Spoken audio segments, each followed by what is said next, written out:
After all this, you still... I still want that gas, yes. And you had better deliver. Hey, dear listeners, welcome back to the Greenhouse. I've got an episode that I've been meaning to do for a while now. I've got Twitter's very own Poop Dude here on the line. And we're going to talk about a series that didn't get a lot of love. So we're going to be talking about Netflix's Sacred Games, which is an adaptation of the novel of the same name by Vikram Chandra. And we've got a bit of an extended discussion on it because it's a unique work in terms of what it has to say about India, the fact that it is a uniquely Indian work about the land, and also like it's got some very anointed, very well done parapolitical themes, as well as just like being one of the better products to come out of Netflix. Yeah, I think it's the only good Netflix adaptation of a popular novel. Right. Or even like any popular like pre-existing IP. That's fair considering the really shitty anime adaptations. Oh yeah. God. So, I mean, let's probably start with the basics, right? Like, what was your introduction to the show? Well, I watch a lot of. I mean, I'm familiar with Anurag Kashyap. Right. I'm a big fan of. I'm a huge fan of like a lot of his movies. And of course Nawazbai. Man, Nawazbai is like kind of goated. So I was like, I gotta check the show out. Right. I was also intrigued by Saif Ali Khan playing like a cop, and I was like, that's not his like usual shtick. Like he's usually going for like either he's a rom-com hero or some kind of like super Bollywood dramatic character. But I want to see him as this like middle-aged cop character. And I was like, this is kind of intriguing, so I check it out, and I did not expect it to turn out to be like Tom O'Neill chaos meets like weird scenes inside Laurel Canyon, but in an Indian setting. I guess it's like weird scenes inside Borivali or something, given that it's in Mumbai. But it's really intriguing, and there's a lot of like real world influences that kind of get sneaked in there artistically, that I really like. And it's just it's a really fun show, and has probably the most unlikable yet likable protagonist I've seen. So would you say that more so for Sartaj, who's Saif Ali Khan's character, or more so for Ganesh, who's Nawazuddin Siddiqui's character? I would say Guy Thornday is like super fascinating as a character. He's so intriguing. But even his most like worst arcs are somewhat like interesting to actually go through. Right. And, Saif Ali Khan's character is very sympathetic, and I feel like he's like kind of an audience stand-in because he just kind of explores and unravels all these threads one at a time. Yeah. Yeah, I think like as far as this genre goes, right, of like the conspiracy thriller, conspiracy investigation genre, how you set up the protagonist in that story like determines if the work is going to be enjoyable or if it's going to be a slog, right? So like I'm thinking of like a film like Antoine Fuqua's Shooter, right? Where you have this like near superhuman protagonist, but you have like a bumbling FBI agent like stand-in who's like his partner in the investigation. So it provides like a nice balance. And then with this setup, right? It's in a context that like you don't see often. Like I'm trying to think of like even within Bollywood or just Indian cinema in general, maybe there's like some South Indian films like I just haven't seen that do touch on this, but like in Hindi cinema in general, right? Like very rarely is a conspiracy plot ever done, and if it is, very rarely have I seen it done well, right? And then to have this dichotomy between like a cop who is on the receiving end of hearing the story of like what you can describe as like a mob leader, intelligence assets, and like unwitting terrorist in a way, right? Like, and hearing his side of the story. Also, the fact that like Ganesh at the point of our story is dead, and Sartaj is the living one, and like it's this like transfer of information going on in this dichotomous way that like drives the narrative forward.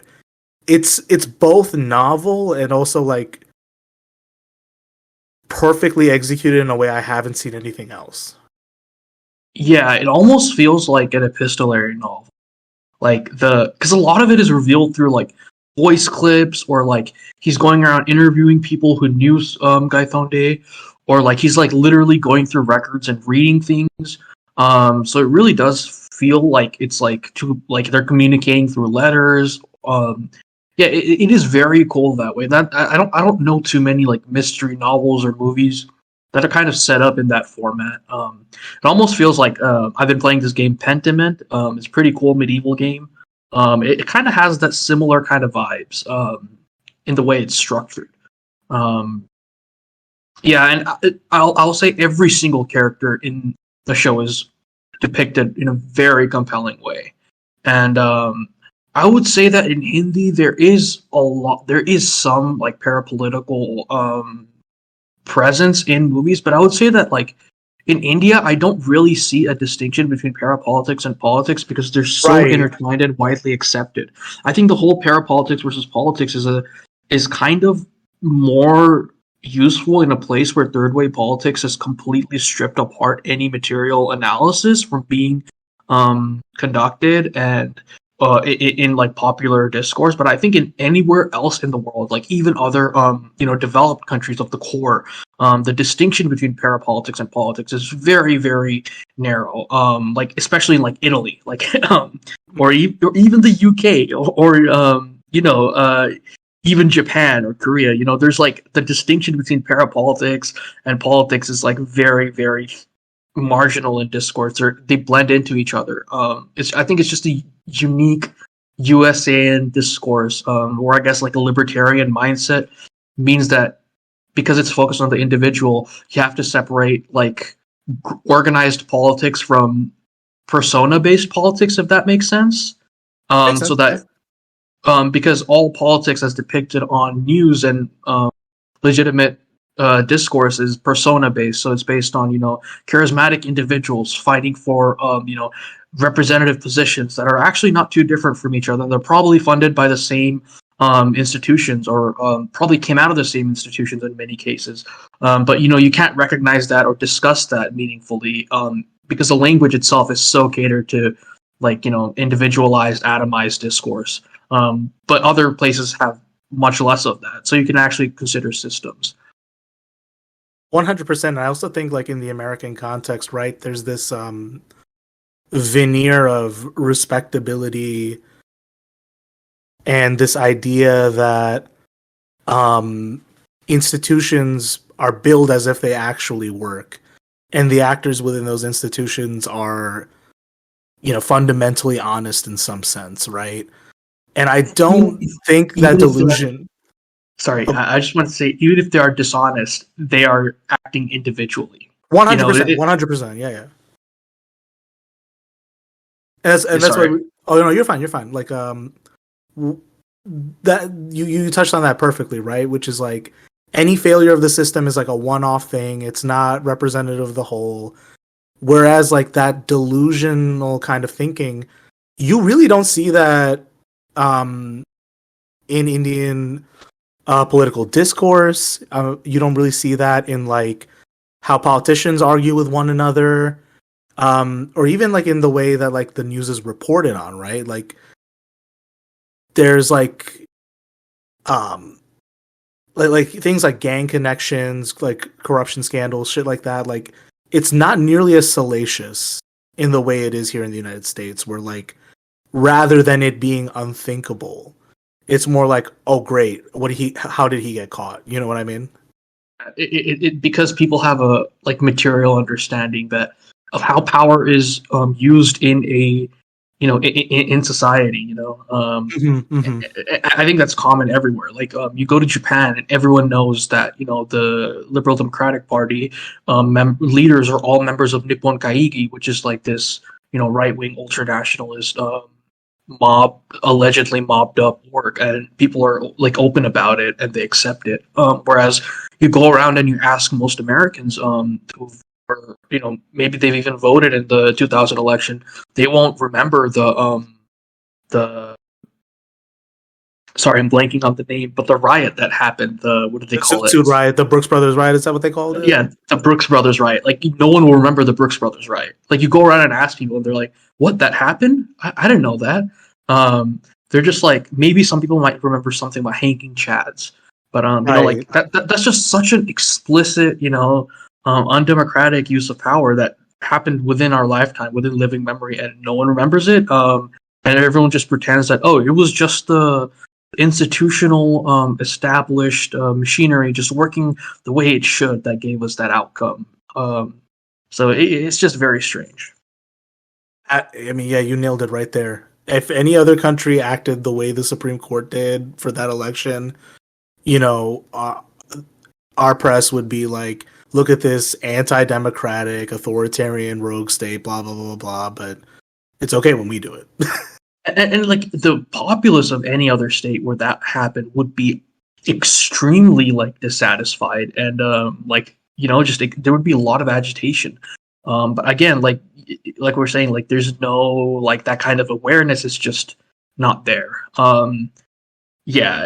It's a very strange atomized mental landscape that is being in the discourse here.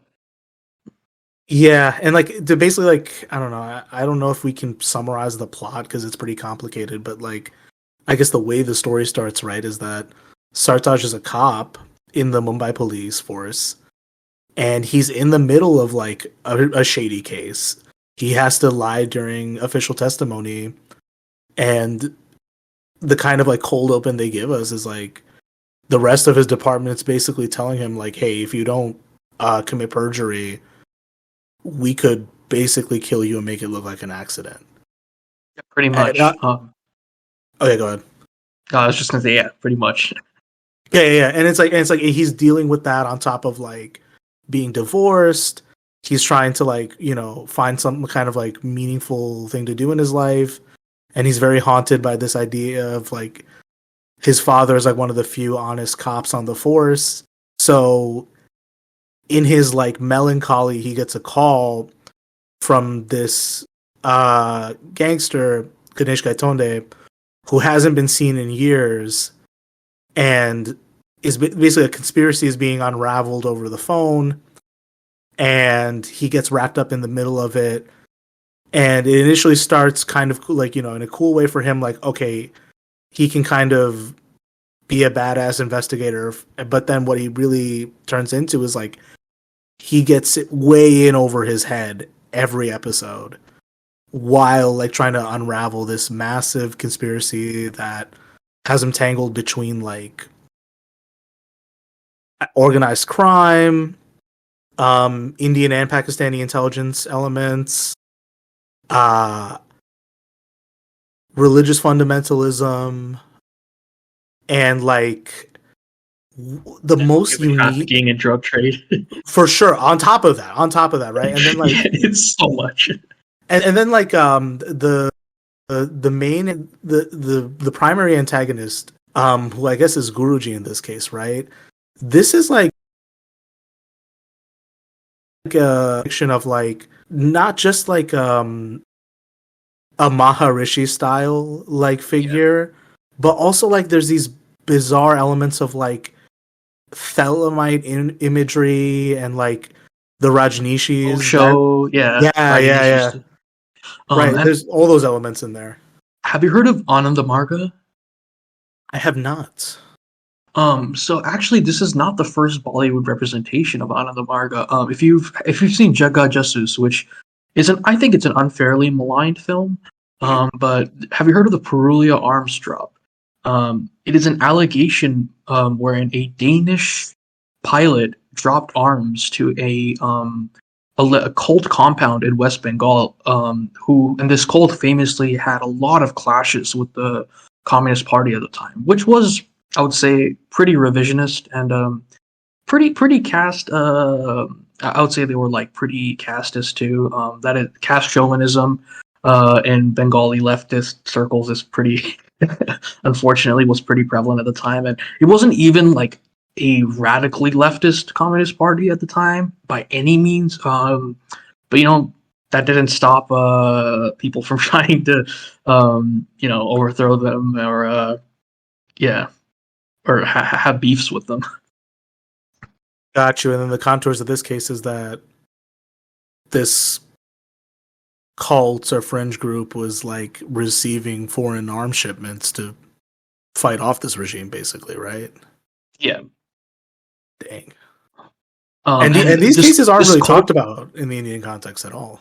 No, and Ananda Marga also allegedly had a role to play in an Australian incident in Sydney. And apparently that also had potential ties to intelligence or other groups and stuff. So again, this is all like weird allegations that were historically alleged at the times. And Ananda Marga famously had a lot of clashes with the West Bengal left front, and there were a couple of massacres of Ananda Marga monks and attacks on them too. So it was like a pretty strange time.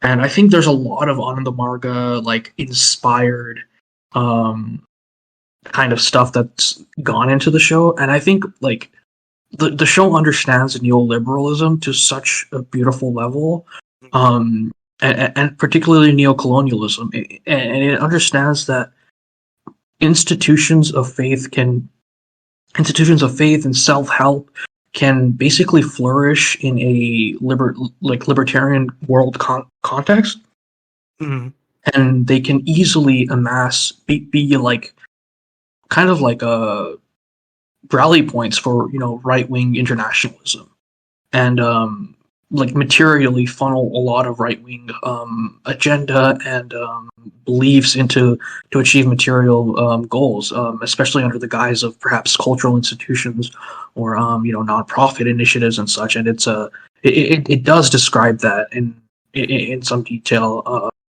because like you see all these international like pretty right-wing elites who like visit the Guruji, the ashram, and they're like they're obsessed with the kind of self-help like consciousness raising they're all Orientalist, and they're like, we can get into this Eastern mysticism to like make ourselves gods because being a billionaire is not enough.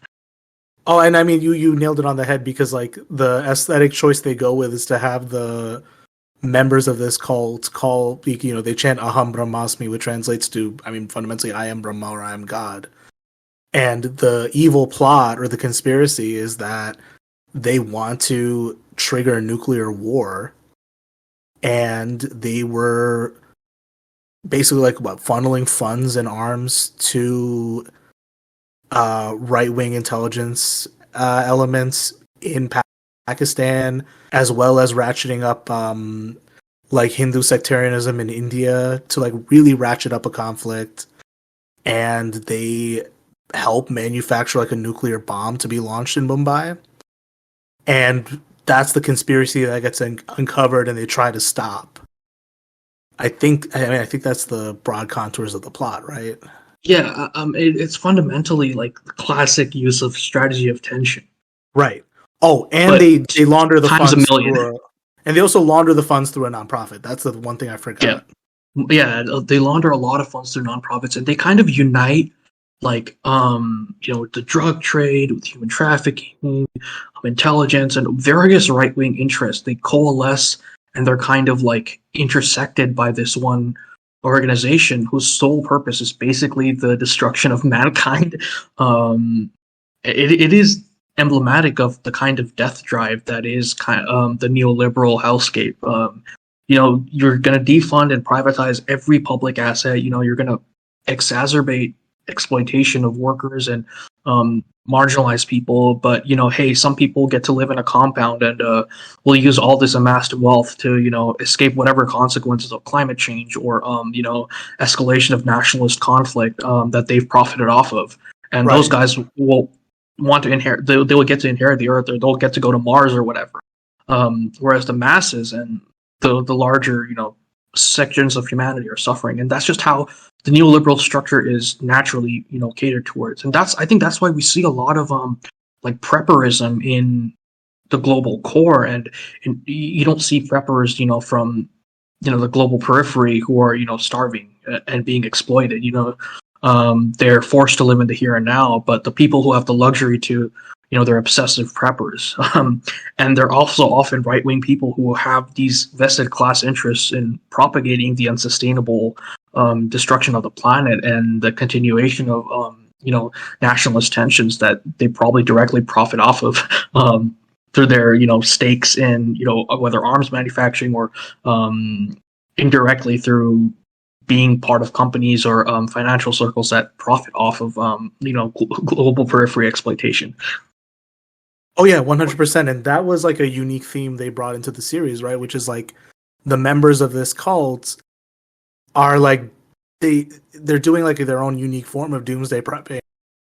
It doesn't look like the usual like USA like right-wing militia stuff, but instead it's like these very like sleek bunkers with like supplies in a basement and like a couple creature comforts. And that's something you don't see at all, in even in like fictionalized stories in Bollywood, you don't see that at all. Yeah, you don't see this kind of like apocalyptic perspective in Indian media writ large. I think it's very rare. Even in like I guess darker movies. I'm not sure. Have you seen Shanghai? It's an adaptation of Costas Gavros's Z. It's got a banger soundtrack, but that's a pretty noited like political thriller movie. But it doesn't have the same kind of apocalyptic vision that this this TV show focuses on. And I think a lot of it is because the author is extremely dangerously conscious of the hazard of nuclear war, especially in an impoverished South Asian subcontinent that relies on like 2 rivers to feed everyone, basically. Right. And the fallout alone is just going to be so eternal and so damning for like all life, not just humans. Right. That it's like unimaginable level of catastrophe that can befall, and it's constantly being promoted by this strategy of tension by vested class interests, that continuously profit off of this kind of escalation. And a lot of it is, of course, done through religious organizations as well as industrial organizations, think tanks, elite class interests in general, and caste interests. And it is. I think the author is just so aware of that, and is kind of, frankly, rightfully so, kind of scared to death by it. And I think more people should be, and they should be aware of like, okay, this is where the circumstances are leading to. Oh yeah. Oh yeah. And I guess like, to maybe come back to like our heroes in this story, right? There's this tale that's being weaved as Sartaj is doing his investigation and uncovering various layers of the conspiracy, right? And this question is being posed to him of, is this world even worth saving? And up until the end, like, he starts getting very black-pilled on it.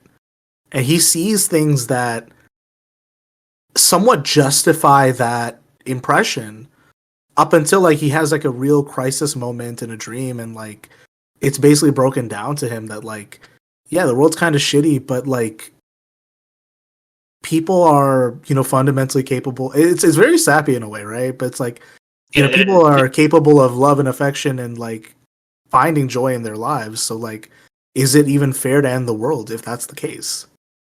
All I'm gonna say is Sartaj has the least divorced dad energy. Yeah, he is a really sympathetic character. The only sympathetic divorced middle-aged man crisis character in media, I think. And I think, like, in the Indian context, right, like, that kind of guy is like it's taboo to be that guy, to be like at the bottom of the pecking order in your workplace, to basically, like, you only have your mother you can talk to. That's the only person you can trust. You've got a few people in your department who you can talk to, and that's about it. And then, you know, you had like a difficult divorce, and you aren't even finding like a way around it. And that's a bit of a stark contrast to the depiction in the novel. Not that we need to get too deep into all the differences, but in the novel, he's not nearly as much of a quote unquote loser. And I don't even think he is a loser per se in the show, but we're given that big impression of like everyone hates him. And very subtly, you know, Anurag Kashyap is basically pointing to it and saying, like, you know, what other people think of you is such a deep driving animus in like social interactions in India and in Indian culture, right? Yeah, for sure. I think that Sartaj and Gaitonde are both kind of parallels in that they're both outsiders, you know. Like Sartaj, like he's this Punjabi guy in Mumbai. I mean, albeit second generation, where Gaitonde is just like straight up a rural guy who just ends up in the bustling city with like no exposure to anything really, and just kind of builds his own life from literally from like I think polishing boots all the way to, you know, rolling the city. But they're both kind of similar people in that they're really isolated people with few people they can trust at any point in time. And I think that might also come from Anurag Kashyap himself being divorced at the time, I think. So I think there is that kind of like director some self-insert, maybe not completely, obviously, but I think there is a little bit of that there. And also just him being a non-family guy, like non-Bollywood dynasty guy in Bollywood, so maybe there's like some awareness of, you know, being an outsider in circles that where everyone is like seemingly swimming freely in. But you learn, like, I like the show because later on you learn like some of the people you think were having an easy time, like the Muslim cop colleague of Sartaj, who you think is just a corrupt, evil person at the beginning, but you learned like he becomes a really interesting character. Really the second season he becomes really compelling. Yeah, he's like so cool. Like you realize the struggle is that he needs to suck up to the politically connected boss because that's the only way he has any social worth. Like that's the only way he can get housing in most places because of residential discrimination. It's to like that level of you know, like social stigma, and that, you know, other people are just cooperating with the system not because they don't feel like they're alone, but it's because they don't have a choice, because they're scared of what happens if they don't, in a way that Sartaj is just kind of not afraid because he's kind of doesn't have a family to feed. He's kind of on his own, so that gives him a kind of freedom that other people don't have. In a way, he's kind of just let loose on the world. That's true, but and also like there's another aspect to this where it's like, yes, he is like divorced dad energy, but rather than like the usual like American divorced dad protagonist who like has these like bitter resentments of people, and he takes out his like who unnecessarily takes out his wrath on the villains he's fighting. And Sartaj does that to an extent, but it's more sympathetically portrayed. He's not exactly like spiteful, misogynistic, or like any of the things you would expect, right? Like he's bizarrely like reverent. He's somehow good with children. He's very like sensitive to people's needs despite being like a cop. It's very odd. Yeah, and like you get the sense that he's kind of just in there because he just like was just because his dad, like, he wanted to live up to his dad's reputation. But like even the fact that he marries like a psychiatrist, I think his wife is like a doctor, especially like she's like way more influential, wealthy, and independent, and you know he falls in love and marries her. You know, that's Like he's not, someone who's trying to be an alpha male. He's a very soft boy, and I think that really is like a unique texture to the whole show, because I think if he was just another hard boiled like edgy cop, like the show would be so much worse and pretty much unbearable most of the time. Oh yeah. Like there is a chivalrous quality to Sartaj almost, and they do touch on this in the novel. Like it is the same dynamic, but they don't get to it in the show. But basically, like Sartaj didn't have to take nearly as many bribes as a cop because he was comfortable with his wife's money. You know what I'm saying? Like while he was married, and then the divorce like opened him back up to like the backslapping and like greasing palms that cops have to do. And he was kind of protected from that while he was married. And then in the show, he doesn't really kowtow to that as much. But what you kind of see is this like very, I don't know, the word in Hindi is bholapan, right? Where he's very innocent in a way. He doesn't want to, be corruptible. But at the same time, like he's willing to do what needs to be done. Yeah, he's a really everyman character and a great audience insert, and it works so well. And I think a large extent, you're right. He's a blank slate. Like he's just he has like a kind of innocence that he retains, even though he's like a middle-aged man in a crisis. And honestly, Saif Ali Khan just knocks it out of the park. Especially in a lot of the action scenes. Like I remember the scene where he like hyperventilates and he like fails to take out the bad guy. And it's like really pathetic, but there's also like a kind of chivalrous quality to it, and it's like staged so well, and it's just performed very well. And of course, like I would just say, like Nawazbai, like he kills it. Like his like accent, like his Marathi, like Hindi accent is like so convincing. Like I'm not. And his choice of words is so fucking funny. It is actually hilarious, and the amount he swears is it's so funny, man. I mean, there's one line that like it's one of my favorites where he's talking about one of his best friends, and like the line in Hindi is "Jaise hum dono ek gaand se hagte the," like we were so close we shat with one ass. You don't get that in English. You don't get that. No, you can't. It's literally you can't translate that vibe, man. It's so well done. Oh my god, yeah. And I think like also just the casting of both of them, right? I mean, Nawazbai, like he's done a lot of this style of role, so he's very competent. Right, so he's very competent at doing like the Indian mobster character. With Gaitonde, though, there's the twist of like he's not always a hard ass. Like he is escaping a very violent past. He's escaping like a very deep seated sense of insecurity. And then Saif Ali Khan, right? Like you're right that he usually did get cast in like these rom-com, very unserious joke roles, and he's actually incredibly good at this role. It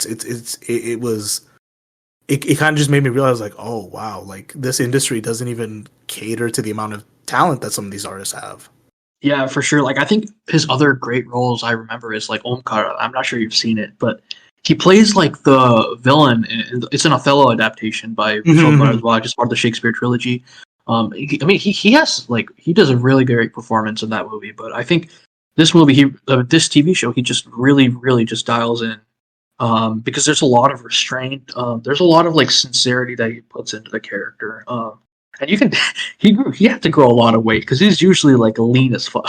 Like, he wasn't necessarily fat though, and that's the thing is like there's this one line where it's like he got fat, and I'm like, that's just a guy who can like deadlift 250 easy. I don't know. Yeah. He's like you definitely bodybuilder, like still like fit, but he's not like what he usually is in every movie. Like, right. He's not like trim or like cut. Yeah, he's not cut. Sartaj, uncut, unleashed. Oh gosh. I'm trying to figure out where we should jump next to in the outline, but I guess like another thing maybe we should touch on too is the particular setting of Mumbai, right? Yeah. And in a way it is a character like I sent you an interview with the author. And this question came up in the interview where they were like, I mean, Mumbai is kind of a character in the series. And that remains true even in the television adaptation, right? Where like Mumbai is the backdrop of this entire conspiracy, as well as all of the crazy dynamics of all the character interactions. I think that is specifically because Mumbai is a city built by colonialism.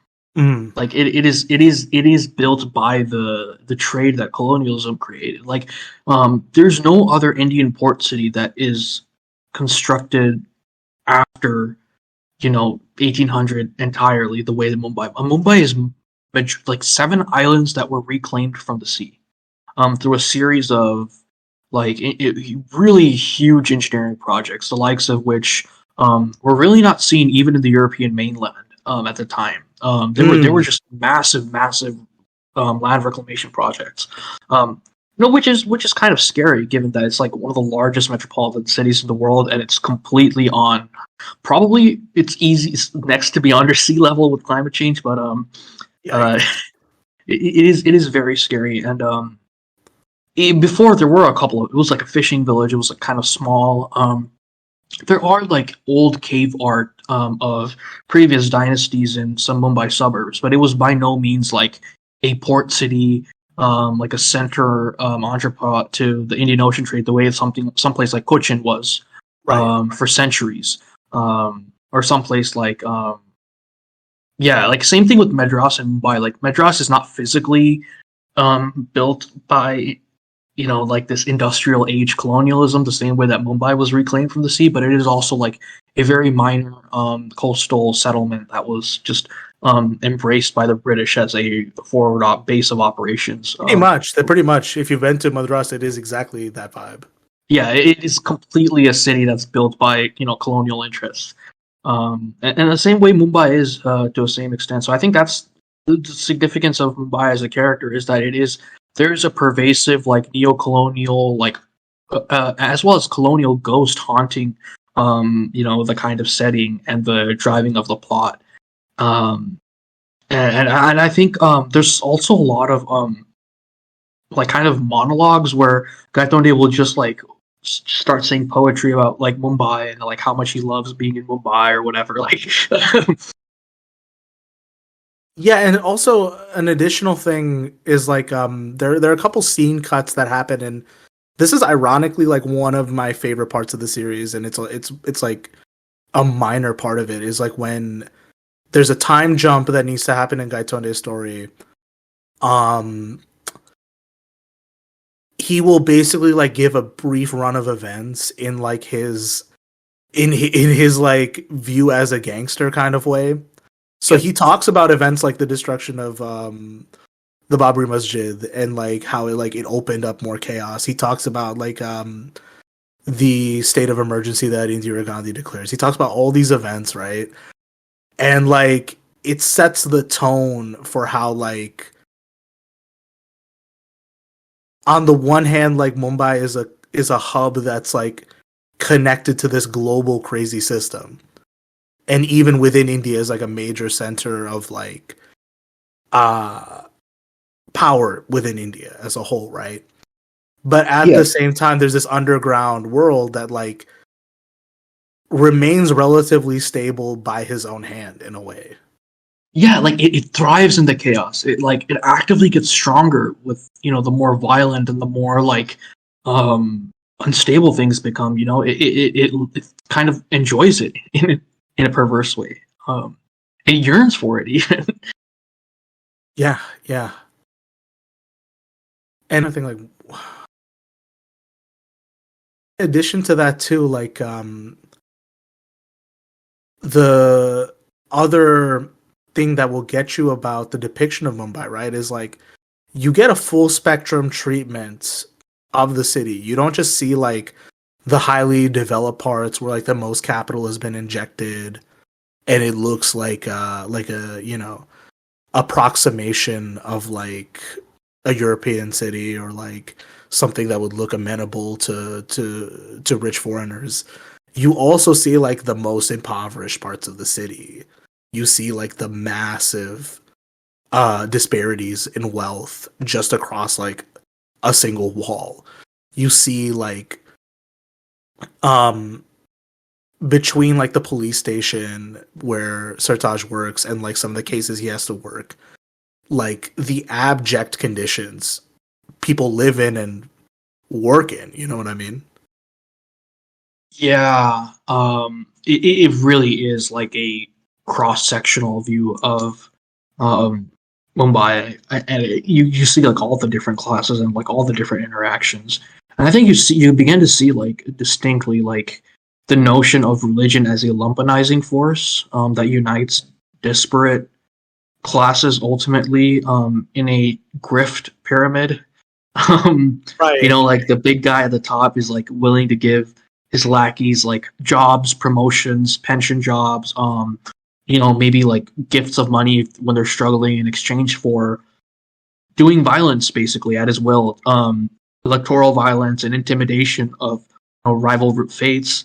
And by doing so, you know, you develop this kind of lumpen organizational structure that's based on private, you know, private owners of capital who can kind of have an army of associated goons to do their bidding, who are kind of, you know, who they need that kind of revenue stream from these elite, you know, movers to thrive. And I think even the large part, the gang wars shown Gaitore himself, he's like kind of a muscle man for a lot of political forces, unwittingly even, because he does it for a personal vendetta against and you know an enemy gangster. But it ends up like fracturing his own group too, along like religious and sectarian lines, unfortunately. And that's like a unique point in Gaitonde's story, right? Where like the minute he begins to lose control over his organization is when like he becomes a pawn in a game bigger than him.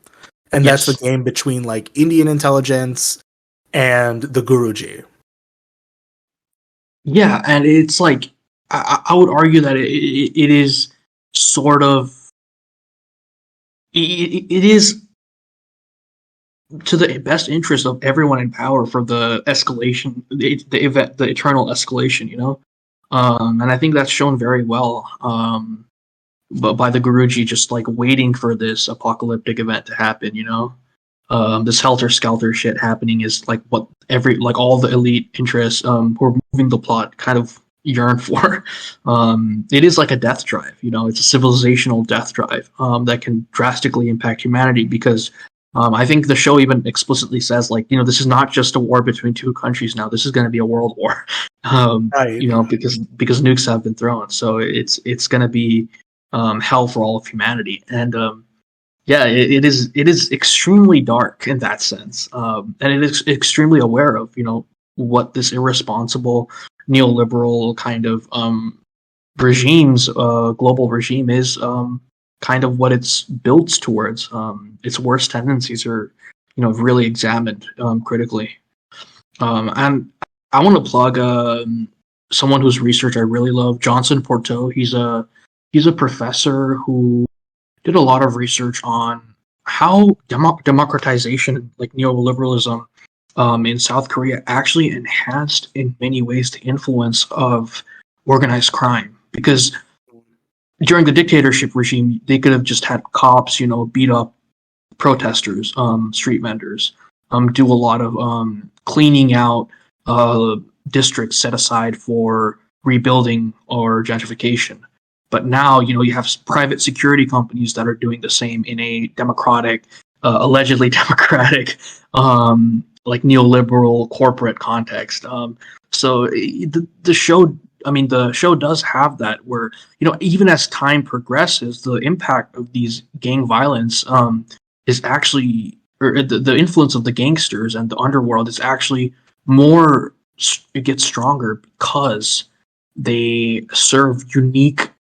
have unique niches that, you know, official state sanctioned forces cannot intervene in, or if they do, they would have to have like that, you know, plausible deniability. And so all these underworld figures are kind of super useful and critical for the functioning of even, you know, the right wing internationalists, kind of coalescing around religious and self help mindset type of institutions too.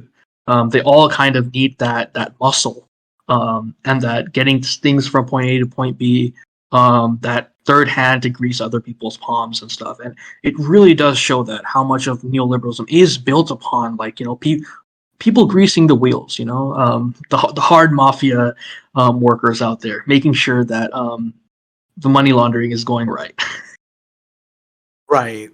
So there's two additional places I want to take this discussion now. So the first is let's go back to our primary antagonist, Guruji, right? In a way, he attributes his own rise as a he's not even a religious fundamentalist in a way. He's like a cultist, if you think about it, right? He's definitely an occultist, self-help type guy. Like he's more Osho than Yeah. Like maybe you have like some Jaggi Vasudev vibes, maybe, but like it's not like a theosophical society of Orientalists is like nominating him as like the new god on earth. His own parents start worshiping him in a bizarre thing, right? Yeah, and they wanted to start the grift early. Right. And like he basically in a very brief flashback, the Guruji says that his father was arrested by Indira Gandhi's regime, and that's what drove him up the wall to do this crazy conspiracy. And he specifically says they told me I was an avatar, but not of what, not of who. That's a specific line I remember. That is the line, and like the only thing I can think of, right, is that like he became an avatar of hyper-individualism, of the death drive. Yeah, of himself. And it's like a very like paled thing for the show to say is like the end state, the biggest demons of blowback that neoliberalism produces are these avatars of individualism and the death drive. And like if you want to look at the Rajneeshis as a similar vein, if you want to look at like what Epstein or other LMs in general, I would say, like, or just most cultish corporations, in work culture, it's like just grind set, just do anything to reach the top. Your typical ethos of any of what anyone expects out of a high functioning member of society in a neoliberal context is to be Guruji, basically, that like self-help obsessive manipulator and grind set guy and marketeer, basically, and thriving off of chaos that you sow on the world. That is considered a noble pursuit and encouraged. Yeah, and it's like whether you go full occultist like Aleister Crowley or like you're this bizarre secular demon like Andrew Tate, that is the philosophy these people advocate, is just lay your full dominion of Earth at its feet and like take control of it and fuck basic human decency. Yeah, it is very antithetical to, I think, community, like living in a community. And what always surprised me about like the cult compound is like how isolated everyone is. Like, you know what I mean? Like, they don't do group activities. Aside from like group sex, they don't really interact with one another. In fact, they're always plotting and scheming. And they're always like, even during those sessions, they're like spread apart from each other.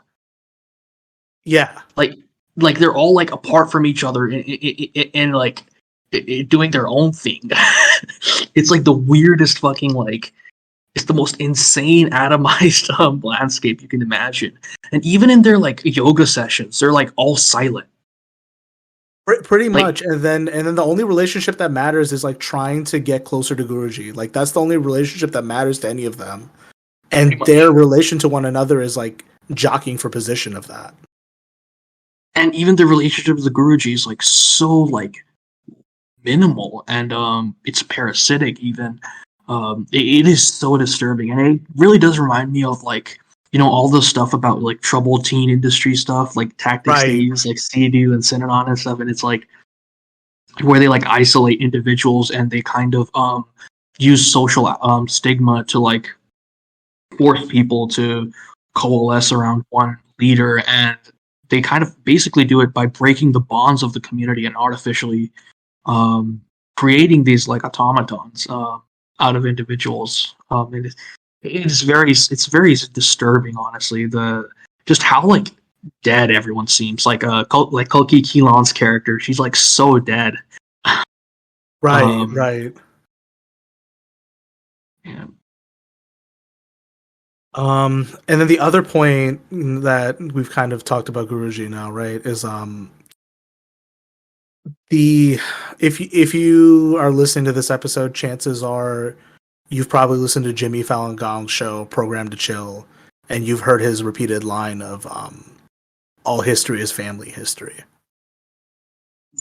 And that's a theme that like presents itself into the show in like a very like subtle and like haunting way, in that Sartaj and Gaitonde are really connected through Sartaj's dad. That Sartaj is connected to the Guruji and his ashram through his father. That the Pakistani intelligence asset who's going to launch the nuclear bomb is his cousin, because that is the wildest reveal. Like you're like, holy shit, this is all one family who just really just want to die. No, and this is the family that has been the most impacted by like the legacy of colonialism, right? Like that it's split by the partition, right? So the fact that like two guys who if that didn't happen would just be cousins, probably normal, right?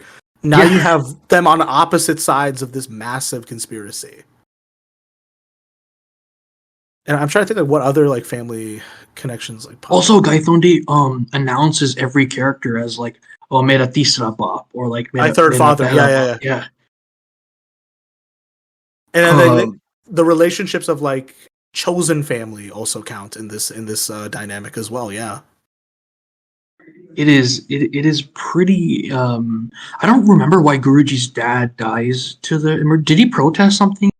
From what I remember in that short scene is that because he protested Indira Gandhi's regime, he was taken away. Yeah, and I think that is another like allusion to kind of I guess him being entranced by like state power, and I guess just political power in general from an early age, seeing what it can do, living through the emergency. So I think that is something that's kind of stuck with him, is that desire for power, and also his emptiness about not knowing what avatar he was. So he becomes an avatar of Apocalypse, I guess. Pretty much, yeah. Yeah. Let's also get into like we talked about this offline, where like this work is a little bit like pinchin' with Indian seasoning, basically, right? Yeah. And it wasn't like until like I read the Crying of Lot 49 that I understood that.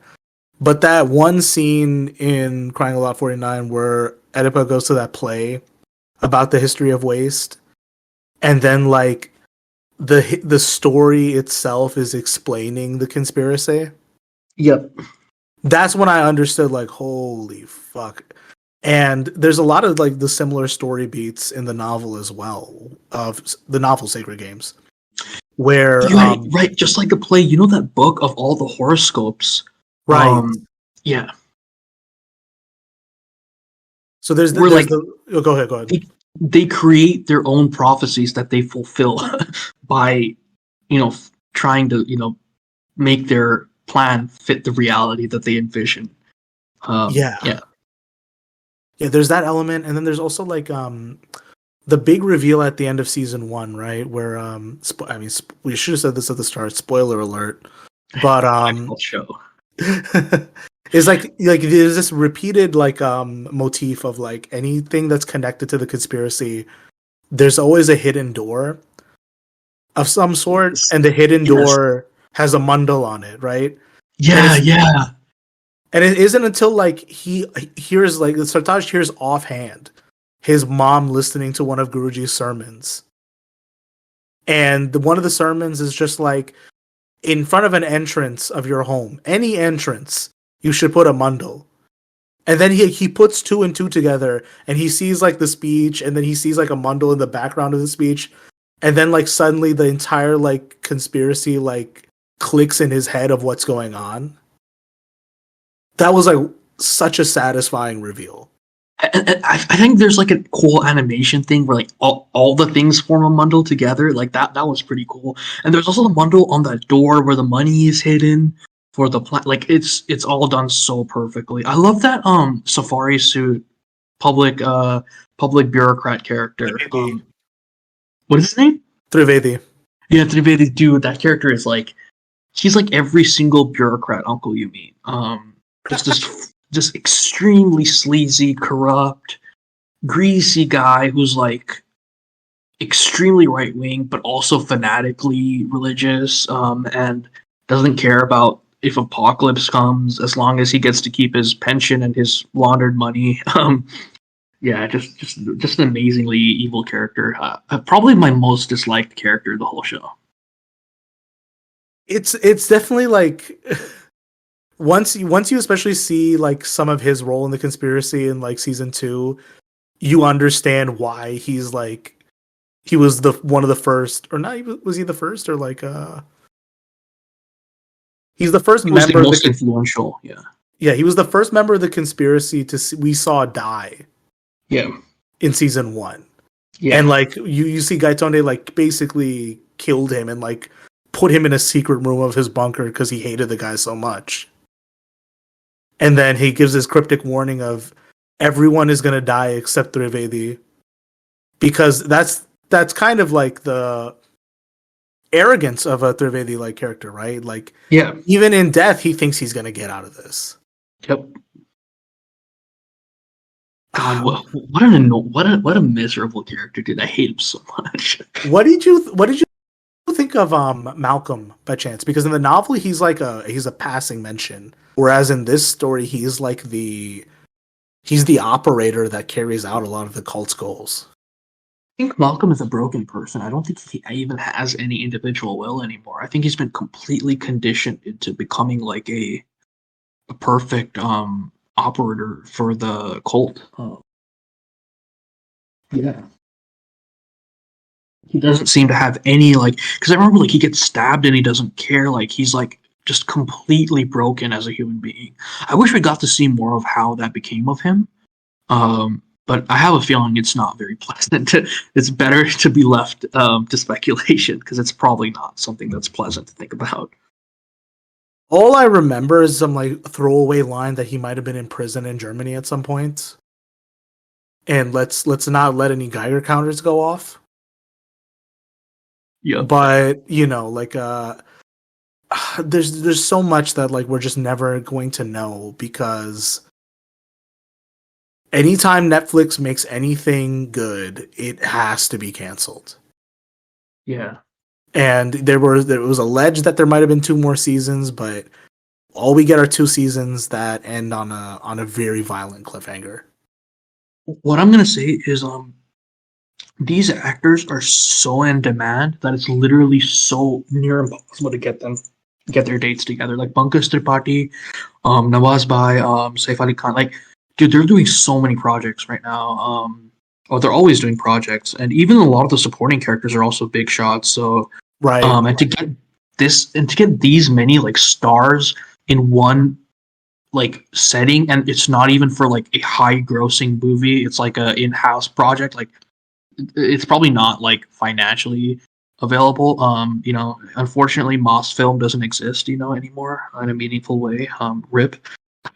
Where you can just have like insane historic epics or random cool projects to be funded just because they're good. But and it's sad because like when you do like a project like this, the whole dream of like a Netflix original is like it wasn't going to be subject to the demands of mainstream film and TV markets because Netflix is putting up the money for the project. And at first you had like these projects that were like kind of breaking the mold or whatever. But now what you see, and I mean, again, neoliberalism ruins everything. Here we go. But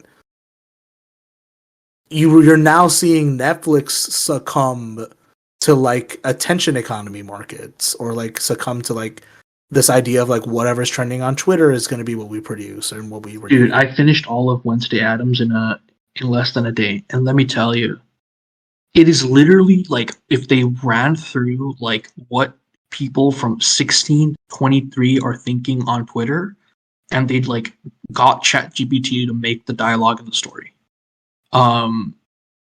So it's like just extreme algorithmic production, and I just don't think any algorithm would generate Sacred Games as it is. So right, and it's also like the fact that the novel itself was very positively received when it came out, and it's markedly different. It's a bit of a different beast, and it's a product of its time because it came out in 2007. But then to have the author involved as an executive producer and sign off on that adaptation, and for the adaptation to be good, it's a shame. rare. It's a real shame. I will say that this is not even Anurag Kashyap's like first gangster movie or a gangster story. Not at all. Yeah. Or even his like first Mumbai-based story, because he wrote the one with Bikku Matre that really fit. Like he wrote a bunch of Ram Gopal Varma's gangster movies. He was that's how he started. He started off as a Ram Gopal Varma like award-winning scriptwriter who just did a lot of great like epic movies to this day. I think he wrote Satya. He wrote the story for Satya. Oh shoot. Yeah, which is like I would say it was probably the biggest game changer in Indian cinema. And I mean the music is also Vishal Bharadwaj, who's just goated. Check out Vishal Bharadwaj's Shakespeare trilogy. And yeah, like Anurag Kashyap knows his Mumbai gangster story writing very well, and his just gangster writing really well. And he also did this movie set in Rajasthan. I think it's called like Gulab, where it's about like this like right wing it's Gulal, sorry, the color Gulal. And it's very good. It's like student right wing politics, like caste elitism manifesting in Rajasthani politics. And it's about like a Rajput separatist movement, like really tearing apart like a university campus with different caste politics and stuff. And he's always been like someone who's very, and he released that movie, or sorry, he produced and like wrote and finished that movie like I think really early on, but it was released much later when it became political. And then it was like, oh, it's politically contemporaneous with the times, it fits with the times, but it was actually released before the times. And he was always following things at the grassroots level, like political trends, and he has an eye open for noticing where things are going or trying to see where things naturally lead to. And so I think that helped. But he's also like an insane film bro. So he has like an insane collection of movies he watches and he's inspired by too. So yeah, he's pretty goated. So I'm not surprised that it turned out to be well. But it's hard to get something like a combination like this happen anywhere else. 100%. It's on the one hand, I'm trying to just be like happy that something like it exists in any form at all. Yeah. But then just the fact that like you can't even pursue a project like this to its natural or its logical conclusion is sad. So what I will say is I'm really into K-dramas actually. And there are actually I would say most K-dramas are very critical of, most detective thriller K-dramas are very critical of neoliberalism and capitalism. There a lot of them are extremely like explicitly leftist. I can think of Chief of Staff. Recently I saw an excellent like conspiratorial K-drama called Little Women, I'm not going to spoil it too much, but it has things like Vietnam War veteran, like Vietnam War cults involved. There's also Save Me, which is about like a parasitic cult infecting like a town that kind of like influenced a lot of the politics and the elites of the region into doing various right wing things, and it's pretty horrifying, but also like it's just very aware of material circumstances of life and how power works. There's also Stranger, which I highly recommend as well. There's Life and also Live. Both are good. Both are different, but also great K dramas. And I want to say that Little Woman is written by the same person who wrote Dare to Leave, which is that Park Chan-wook Korean film that won a bunch of awards with Tang Wei and stuff. So yeah, I'd say K dramas are very anointed and very, very good for analyzing politics and the way the world works. I mean, you see a little bit of it in Squid Games, which I think is a little bit more hyperbolistic, Right. But Squid Games has like very good politics too, and it's just very aware. I think K dramas are a fertile ground for that kind of media, from based on what I've seen. American TV shows, on the other hand, are and Indian serials. Let's just not go there. I'm gonna leave them for the mother-in-laws. Oh my god! Oh my god! I'm trying to think, because this might devolve into like a broader conversation on Bollywood in general. So, I guess the last question I had on the series itself, right? And this is kind of like a catch-all. So I mean, there are like a lot of pervading themes in the series of like sectarian violence, casteism, multiculturalism, and like religious discrimination. What do you think of the overall treatment? Like, is it accurate? Is it fair or biting, or did it fail in any ways? And then like similarly, like what do you think the show did really well, and like do you think it failed in any capacities at all? I think it characterized the lives of its characters well and how it interacted with the material reality of Mumbai and the world around them. I don't think it took an issue and tried to make it into a movie. And I don't think that works most of the time. They took a living construct and expressed it as it is. So I think they did a good job of like briefly. But if you want to learn more about specific like dimensions of social structure in India, then you'll probably have to read or talk and experience things yourself. But I think it's just a very well done show, and they didn't neglect anything. They showed everything. Is how I feel. Like a little bit of everything. It's like a thali plate. You get your dal, you get your you get your paneer, you get your parota. You got everything in there. Yeah, I think that's the fairest assessment. I think like you got your misogyny on one hand, you got your homophobia, you got your your swears. It's all in there. Trans representation too. Oh yeah, the most compelling character is definitely the trans character.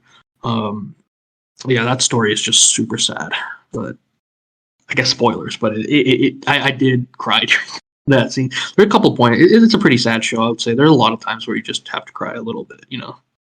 Yeah, I think like it is a very like biting crime and conspiracy piece of work, but there is a lot of like genuine artistry put into like the emotional aspects of the show, and just as much as it's like an accurate oh yeah, go ahead. I was gonna say like that's what people remember about like people who really like Twin Peaks, who watch it because they loved Twin Peaks emotionally. They all like report that they all talk about just how much it means for them as a piece of media, because they feel for every character who suffers. And this is definitely a show that accomplishes that. Unlike True Detective, where you really don't give a shit about most of the characters, it's just this like individual exercise by a super smart detective to like solve a mystery or expose a conspiracy. But this is like just you actually care about the characters, and it hurts when they die or when they like get hurt. It is a great show in that aspect, and I think that's what makes it more than just another like True Detective season 5 or whatever. 100%. I guess let's open up the discussion to like Indian and maybe Asian cinema and TV as a whole, right? I did want to ask you this. It's not really tied to our discussion as a whole, but I saw a lot of your RRR posts last year, watching it until like this year, and I was like, I had the flu last week, so like I decided to watch it one of the days I was like really sick. And I'll be honest, you were spot on there. And I think like what got me about this film, right, is that I was very shocked with the amount of like favorable Western press it was getting. And my personal thing is that what Rajamouli is offering Western audiences is an existing solution to the problem of the MCU can no longer sustain itself.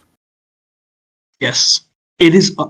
I think what it is that the phenomenon of the spectacle that is the MCU is like limited by it having to rely on pre-existing IP, and Western audiences got their taste from the most widely marketed Indian film ever, and they saw that commercial Indian cinema is IMO. It's more enjoyable. It's more enjoyable spectacle than MCU, and a lot of it is because the characters are real people. To like I I'm an RRR. I'm a Rajamouli leader. I've seen every single one of his movies from birth. It is my cross to bear. But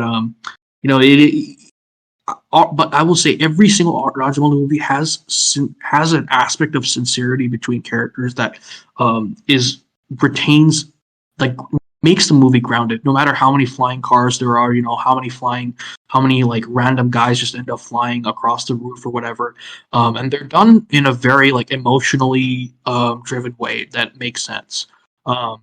And for RRR, I felt like a lot of the emotions were overblown and motivations didn't make sense.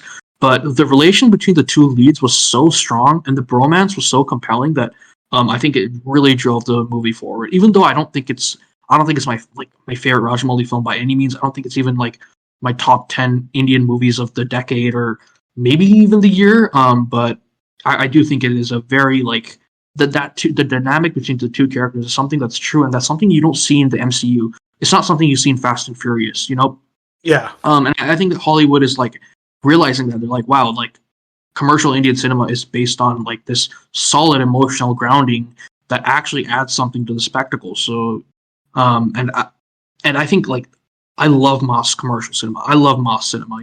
That's what in India, but that's what we call it. The commercial cinema, the Bonds. Yeah.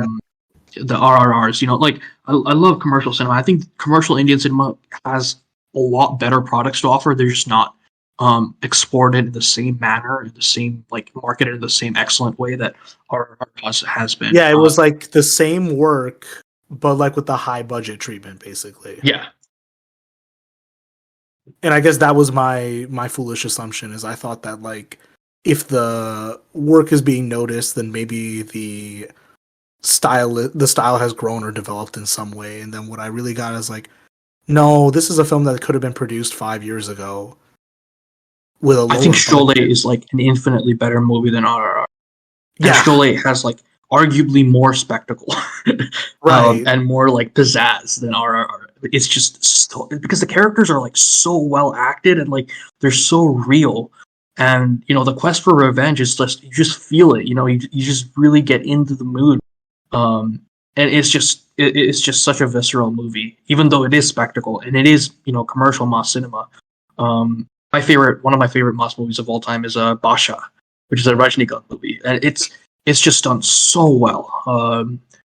There's a lot of commercial Indian cinema that is extremely well done, and I think even Rajamouli, I highly recommend watching his movie Iga, or in Hindi it's Makki, and it's literally like a movie where a fly enacts revenge, and I am not joking. People were crying in the theaters for the fly. Like, it is really well done, and I do think that the thing with Indian commercial cinema, it has a fundamental understanding of human emotion and showing it convincingly. And I think that's I think that's something like Western cinema like Western commercial cinema lacks. I think that's why, like, when people were talking about WandaVision being like such an emotional like ride, it's so dramatic. Like, I mean, maybe, but it did feel a bit alienating and individualistic in the way it showed, like, how the isolation of the character. Like, I think I can think a lot of like commercial Indian fantasy movies that probably did a better job of making you feel something.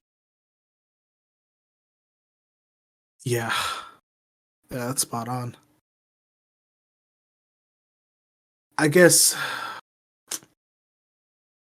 what is it gonna take for like the real art, like the real like masterpieces to start showing up, right? Because there's a lot of like mass cinema in India that's good. There's a lot of it that's like junk. And then within Indian cinema too, there's this like north-south bias where like Hindi cinema gets to, you know, present itself as the mainstream and like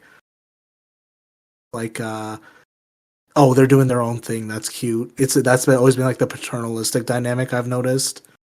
But there's a lot of like Tamil and Telugu cinema that's like pushing the boundaries of the medium or is dealing with very serious themes. Like have you seen this film I forgot what it's called, but like the title is Western Ghats in Tamil, and it's about like cardamom harvesters trying to form a union and losing.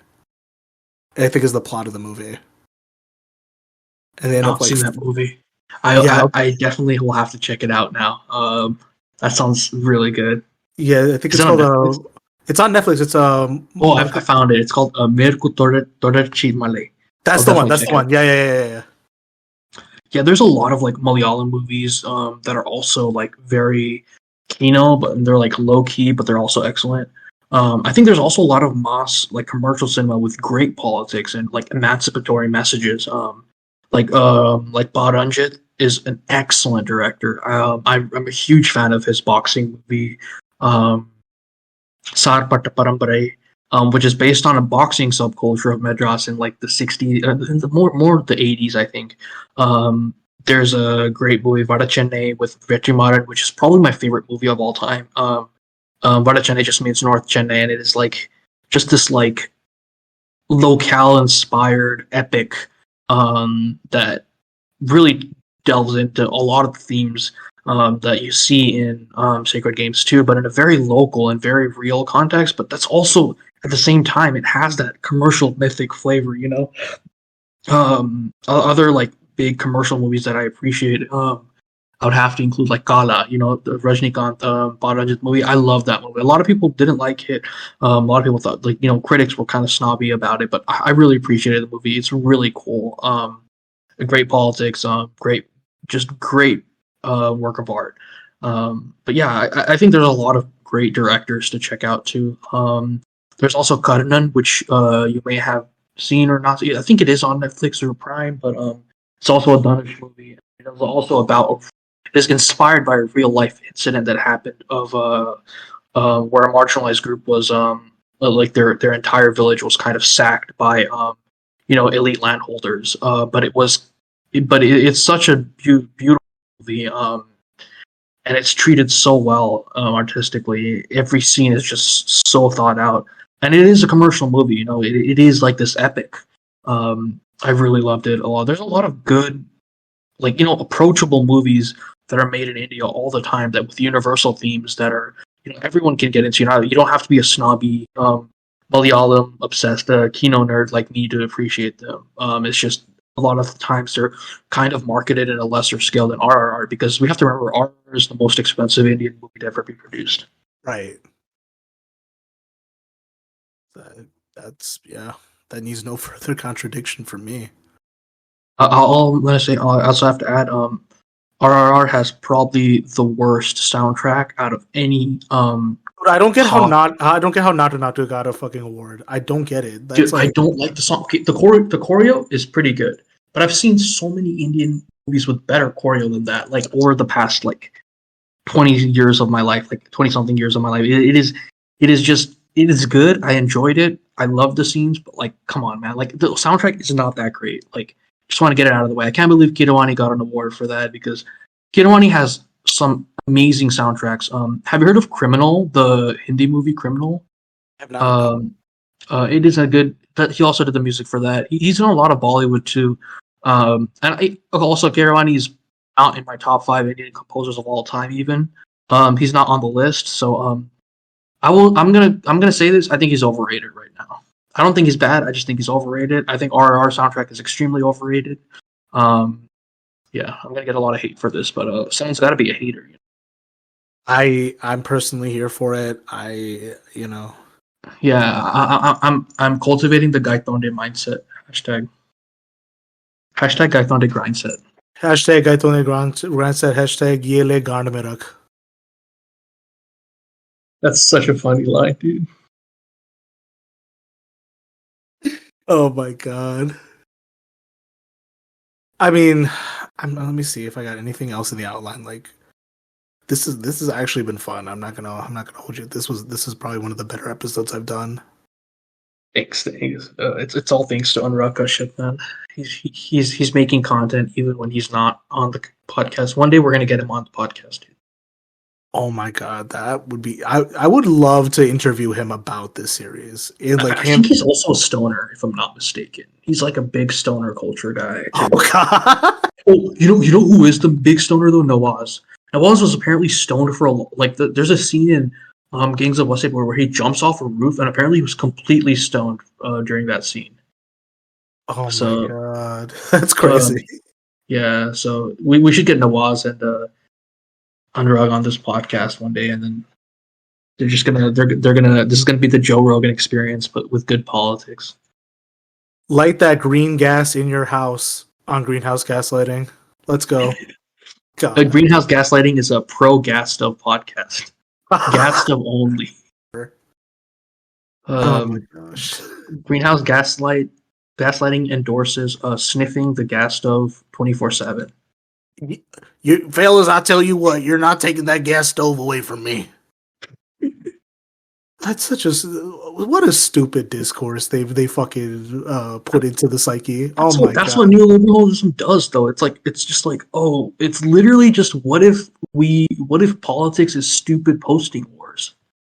I mean, pretty much, you're right. And it's the thing is, like, if you look at that infographic of like only like what 10% of like the population in Florida owns a gas stove, but DeSantis is out here talking about you can take them from our cold dead hands. Crazy shit. Yeah, absolutely bizarre, crazy shit. I think we fully like exhausted the outline here. I guess is there anything else you think we missed or anything that's probably worth sharing? Yeah, I would just, if you're into the show, I would also recommend looking up, stuff about Ananda Marga, maybe allegedly things that they may have been involved with. Also, I also think there's like some Shirinkyo influence on the portrayal.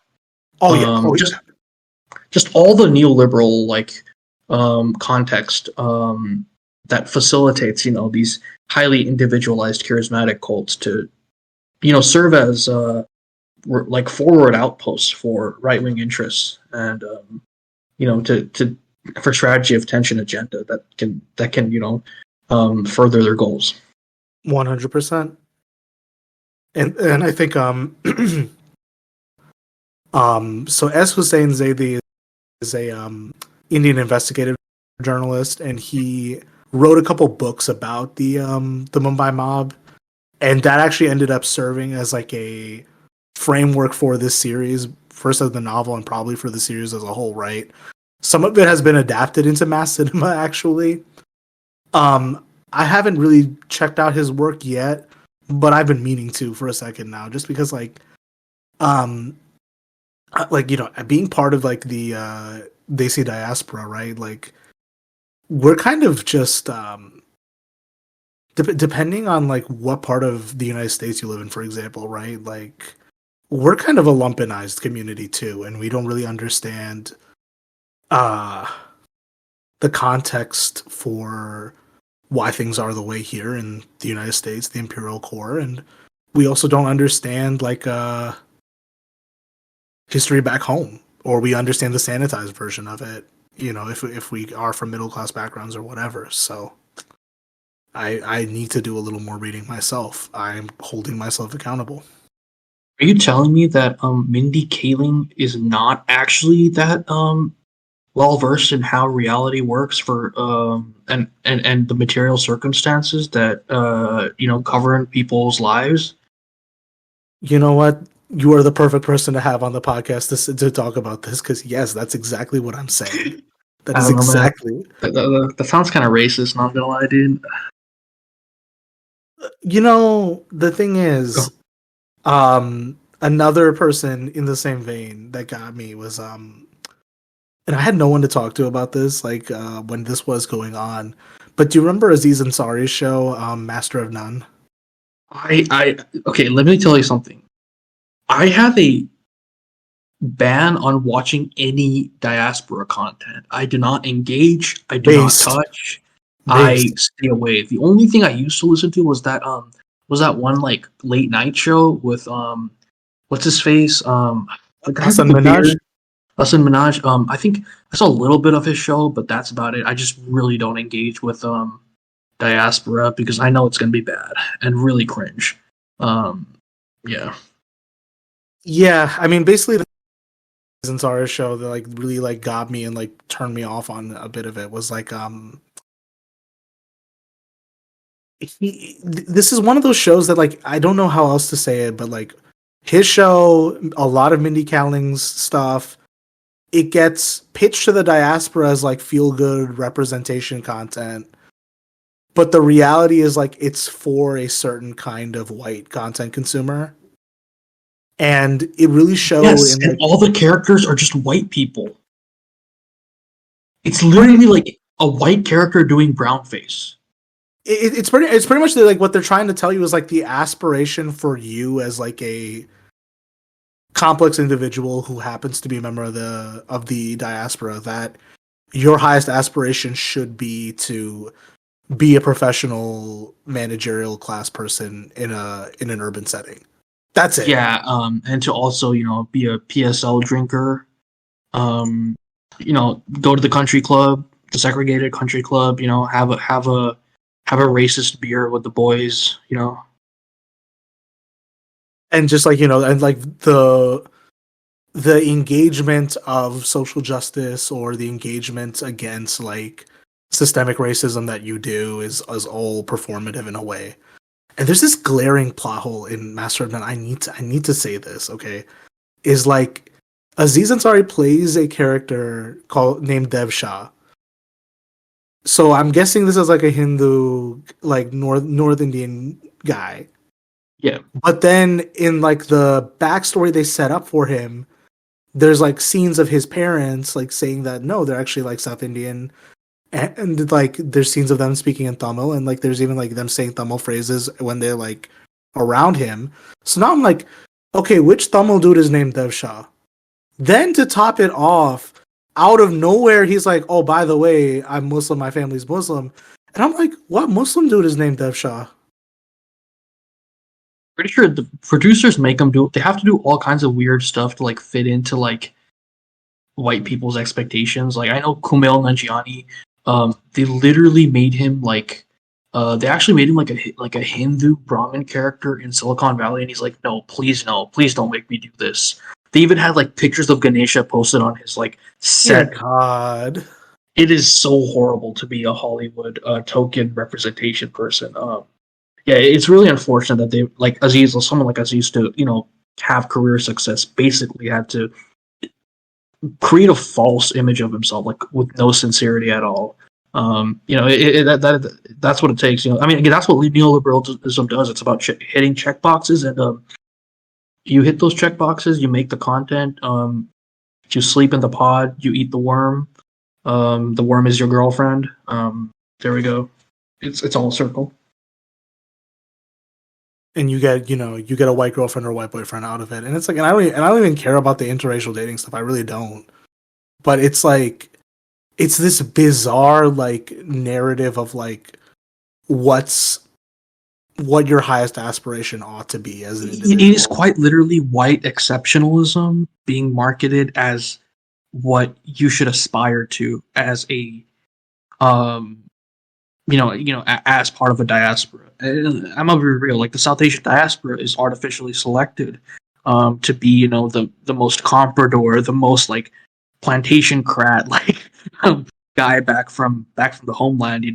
To get the opportunity to come here through the the immigration system. They're selecting for like highly educated, people with the means to actually like give up their jobs, travel, and bear huge costs to get naturalized. It's like tens of thousands of dollars. It's over decades, so it's like it is a lumpenizing process that actively selects for more right wing elite class interest, or at least petty bourgeois class interest aligned people, more so than not. And I would characterize the immigration and acculturation process as a whole as a kind of lumpenizing force by itself. So, and I think there's little reflection of what that is and what that removes from people's individuality in the process. Yeah. Yeah, and like I guess like that's the whole reason why like Mindy Kaling, Aziz Ansari, some of these other like diaspora names were supposed to celebrate as these big W's for representation. Like it produces this like bubbling anger in me that like not a lot of people get, of like celebrate basically being like middle class. That's our role here. You know what I mean? Yeah, it is quite literally like it is a way of like, it is kind of a warning, like know your place, like know your role. But you are the model minority and be happy with it. Yeah. Not only are you the model minority, but you have to also be like as white as possible and have the worst culinary and cultural takes, and be just as right wing. Yeah. You gotta take the mirch out of the masala, Just take the seeds out, take the pith out. Yeah, you just gotta eat dahi, but you call it yogurt now. It's over. Oh God. I mean, there it is. Definitely, you know what? Our best media is back in the motherland. Will the diaspora catch up? Stay tuned. Diaspora. I hope the diaspora never produces any media again. I am actively creating the regime guidelines for producing art as the commissar of culture for the upcoming regime, and I'll be personally ensuring that no diaspora voices will be heard, and the world will thank me for that. This is a poop dude promise. You know what? I stand with Poop Dude, and Yeah, I'm checking on all y'all who don't. Yeah, we gotta stop diaspora media production until we find out what the fuck is going on. And how can people be so corny, man? It's like, I don't know. There it is. There's the answer. Corn, high fructose corn syrup. There we go. It's destroying the brains, dude. The Desi brain cannot handle that. The Desi brain, you know what? It's designed to do millet, barley, rice. That's what gourd. It can only take gourd. That jaggery. That's all it can take. You can't. Yeah, you can only take jaggery. You can't even. Not even processed sugar, dude. Not even processed sugar. Oh God, have you seen that article? I guess like I'll do the wrap up later. But have you seen the that article about how like the legacy of colonialism weighs heavy on like South Indian, or not even South Indian, just Indian health issues in general, right? And it's like, especially if you come from a region of India that was affected by like famines. Yeah, the epigenetic studies. Yeah, like your starvation adapted. It's like, why are people struggling to lose weight? Like, yeah, because Yeah, I've seen that. I think I've seen a study like that in Italy too, but I haven't checked the Indian one out. I'll definitely check it out. Yeah, it was like a Huffington Post article like talking about the study. I didn't see like the article itself. If Yeah, I find yeah. it, I'll share it with you. Yeah. I was gonna say like also it in fact impacts our cultural eating practices. Like, why do you think all the grandmas are? Why are all the daddies always packing the ghee in the chow? You know, like because they probably didn't have any of it when Like, they why were are we growing up. stuffing So kids' faces? Like, because it's like you're giving the kids the thing you didn't have. Yeah. yeah, like why is every kid born with the pack of Amul butter now? You know, There it like is. why are they hooked onto the Amul butter IV at birth? You know, like I think it's a confluence of like that as well as just the Gujarati industrial complex we don't talk about. oh yeah, dude. They're trying to get you. They're trying to get you to put the Jaggery in the doll, but little do they know that I don't fuck with that shit, dude. Fuck that shit. Fuck that shit. What do y'all think this is? Thai food? Get out of here. This is the savory doll chat. All you Gujarati doll enjoyers, get the fuck out of here. If you want to put tamarind in it, that's fine, but then call it sambar. I don't want to hear this shit. Literally. You want to put some seasoning, you put some fucking chonk, little salt, add you some fucking garlic. That's it. That's how my grandma used to fucking make it. Hey, take it easy. Yeah, that's the Sicilian doll. Just Just add some tomatoes in there and some slurs. You know, you got the Staten Island doll special.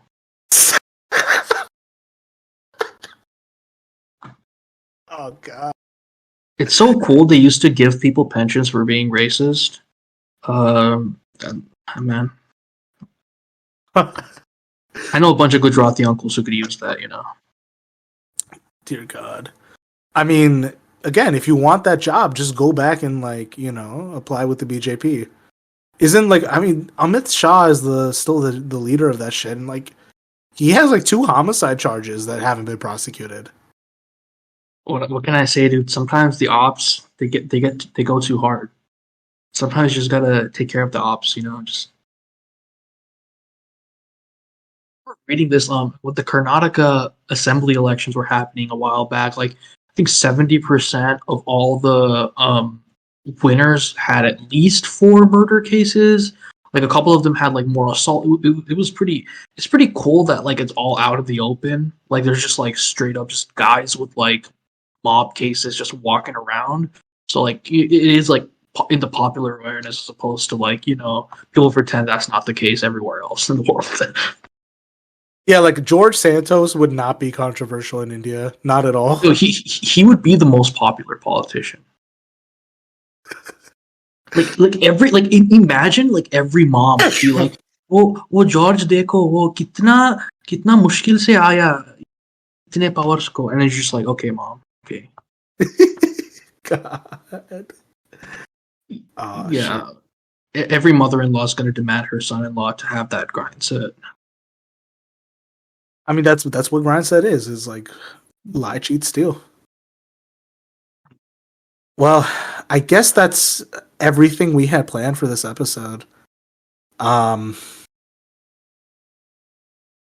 I guess we can start closing this out. Poop Dude, where can people find more of you if they want to hear more from you? On Twitter, at King Krebs. I also sometimes allegedly have a podcast called Pedagogy of the Depressed, about different medical crimes against humanity type of stuff. So if you're into it, follow us, like us, and if you want to share a cool meme, just at me on Twitter, and I'll block you. So thank you. All right. Well, thanks again for coming on, Poop Dude. This has been another episode of Greenhouse Gaslighting. You can follow us on Twitter at @podgreenhouse, and I'll have the links to all our social media in the description below. So until next time, take care, dear listeners. We'll see you next time. Peace.